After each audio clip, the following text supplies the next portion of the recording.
Ya, jika tadi kami menayangkan sejumlah prioritas dari calon Kapolri yang baru yaitu Tito Karnavian kepada Anda, dan kami akan lanjutkan kembali perbincangan bersama Pak M. Nasir dan juga Pak Arsul. Tadi ada sejumlah catatan dari Pak M. Nasir bahwa Pak Tito kedepannya harus lebih berani begitu. Itu catatan secara untuk masalah kepribadiannya. Tapi untuk masalah prioritas nih Pak, apa aduan-aduan dari masyarakat selama ini kepada Kompolnas terhadap kinerja Polri?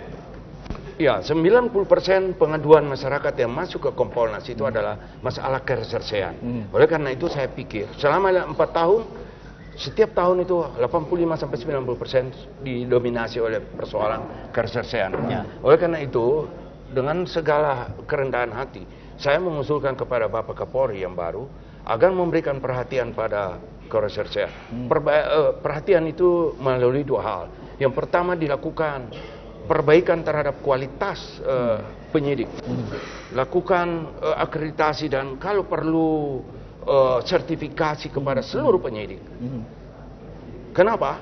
Karena banyak sekali penyidik yang selama ini memanfaatkan posisi-posisi sebagai reserse ini untuk mendapatkan katakanlah sesuatu dari mereka yang berperkara. Kemudian yang kedua, tentu perbaikan sistem. Ada beberapa sistem dalam SPDP, sistem dalam SP2HP sebagai alat kontrol, dan sistem-sistem lain. Perkap nomor 14 itu dijalankan secara benar. Jangan saya lihat kemarin di Semarang, Polrestabes Semarang, ada tersangka yang dijadikan tersangka dulu baru gelar perkara 5 hari kemudian.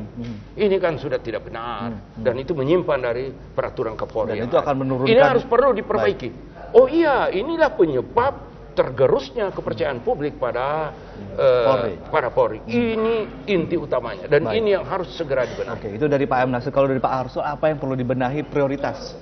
Ya, artinya kan program besarnya itu adalah bagaimana meningkatkan citra, image polisi di mata publik, termasuk juga kepercayaannya. Ya, nah ini kan tentu banyak hal, yaitu pertama tentu di dalam melakukan proses-proses penegakan hukum, itu tadi seperti yang saya katakan itu manusiawi. Saat ini kan misalnya satu contoh nih yang masih menjadi sorotan adalah penegakan hukum yang terkait dengan kasus-kasus terorisme. Ya, kita berharap ke depan itu penegakan dengan menggunakan atau basis sistem peradilan pidana sepenuhnya itu yang harus dikedepankan. Artinya apa? Artinya adalah seorang terduga teroris sedapat mungkin ditangkap, diproses hukum, diadili, dijatuhi hukuman. Meskipun hukumannya mati, tetapi artinya kemudian ditembak, itu tidak masalah karena sudah melalui proses hukum. Dan manusiawi.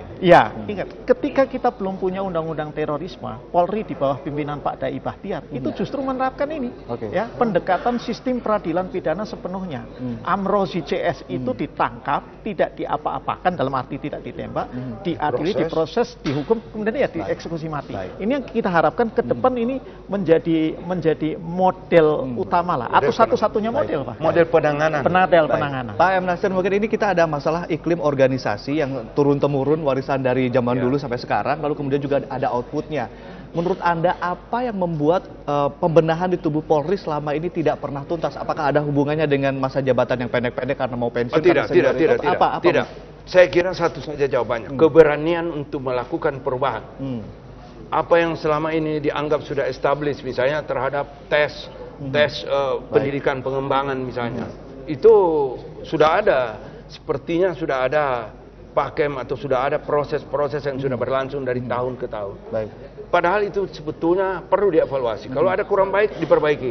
Itu yang saya maksudkan dengan dibutuhkan sebuah keberanian dari seorang Kapolri. Dari Pak Tito sendiri secara kepribadian mungkin agak sedikit permisif, atau bagaimana menurut Anda melihatnya? Saya optimis beliau punya kapasitas asal disupport begitu ya, oleh tim begitu.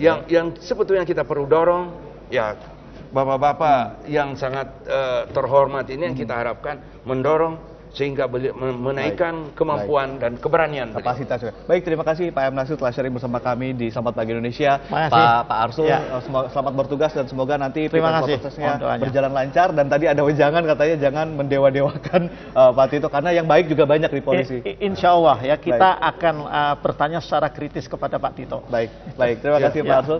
Dan pemirsa, demikian bincang-bincang kita dari Ruang Rapat Komisi 3 DPR RI. Kita kembalikan ke studio bersama Marvin dan juga Widya, silakan.